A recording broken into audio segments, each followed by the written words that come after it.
Hi guys, are you ready for part 2 of the name jar?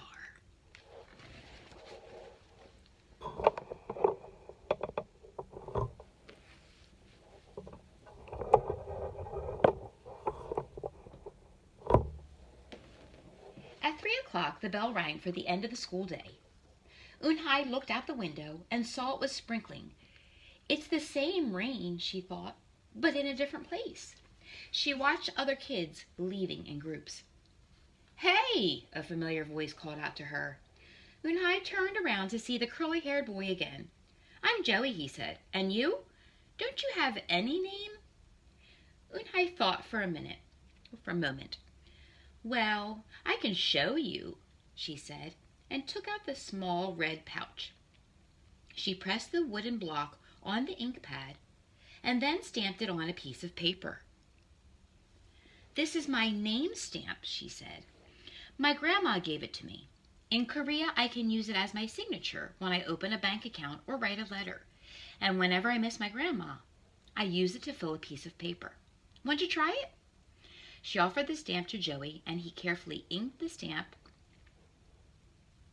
and pressed it hard on the paper. The red characters gleamed against the whiteness. Wow, that's beautiful, Joey said. Can I keep the paper?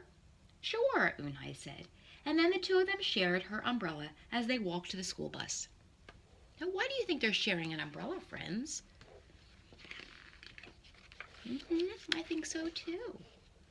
Every day the jar got fuller with some more names. Eunhai read them all. She found a few names she liked. Miranda, Stella, Avery. They sounded interesting. I hope you choose the name I put in, Marco told her at snack time. I put in 3 more, said Ralph. Madison Park and Lex. They're my favorite street names. Maybe you should close your eyes and draw a name, Rosie suggested. Ralph frowned. That's silly. What if she doesn't like the name she draws? Well, we didn't get to choose our names when we were born, did we? Rosie argued. Everyone thought about that. Which makes me think, where did your name come from? Maybe after the story you can ask your family where your name came from. I'll tell you a little story after we're done about my name. When Eunhai got home from school that day, her little brother ran to give her a letter. It was from her grandma. She opened it quickly. It said, To my Eunhai, I hope you are enjoying your new school and new friends. Be sure to help your mother and your little brother. Here the moon is up, but there the sun is up. No matter how far apart we are, and no matter how different America is from Korea, you'll always be my Eunhai, your grandma forever. Eunhai took out her wooden stamp and filled a paper with it. She thought a long time in front of the bathroom mirror. Remember, she said she would stamp a paper full up when she was missing her grandmother.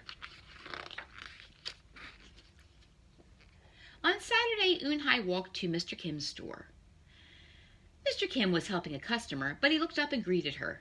Hi, Eunhai. Hello, Mr. Kim, Eunhai replied. She felt as if she was back in her old neighborhood in Korea. Hey, said the customer, turning around. It was Joey. Your name is Eunhee? He asked her with his eyes open. Yes, some people say Eunhee, some people say Eunhai. It's pronounced Eunhai. It means grace, Mr. Kim added. Eunhai, Joey said slowly, and this time perfectly. It made her smile. I'll have it ready for tomorrow, said Mr. Kim to Joey. Thank you, Mr. Kim. See you Monday, Eunhai, Joey said to her. He left before she could ask him why he was at the store. Good readers should be thinking if it's something that's not there now. I wonder what it could be. On Monday, Eunhai came to his class early to look at the names one last time. But the jar wasn't on her desk. Instead, there was just a single piece of paper. Paper with a name on it. Eunhai slipped it in her pocket.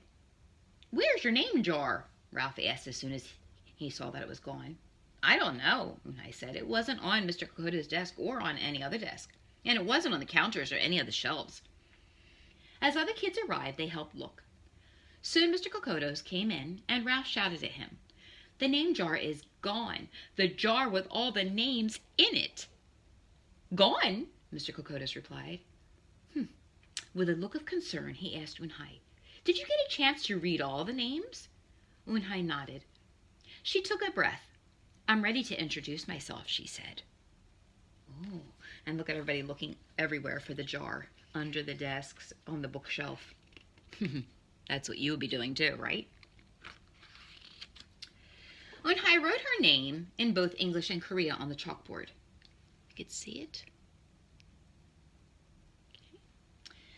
I like the beautiful names and the funny names you thought of for me, she told the class.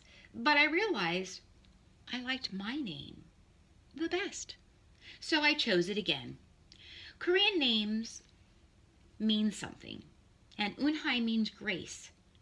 Grace, Grace, Unhai, shouted Ralph. Everyone tried to say, Unhai, Unhi, Unhia. She said her name again slowly and clearly. Soon the kids began to say it better, even Mr. Kokotos. They applauded Unhai's choice. I was named after a flower, Rosie whispered to Unhai. Lots of American names have meanings too, Mr. Kokotos reminded everyone. When the class was dismissed, Unhai heard her new friends say goodbye. Bye, Unhai. See you tomorrow. Goodbye, Unhai. Unhai said goodbye and then looked around for Joey, but he was already gone. Unhai, come downstairs, Mother called up to Unhai. Your friend is here. Unhai rushed down to see who she meant, and there stood Joey.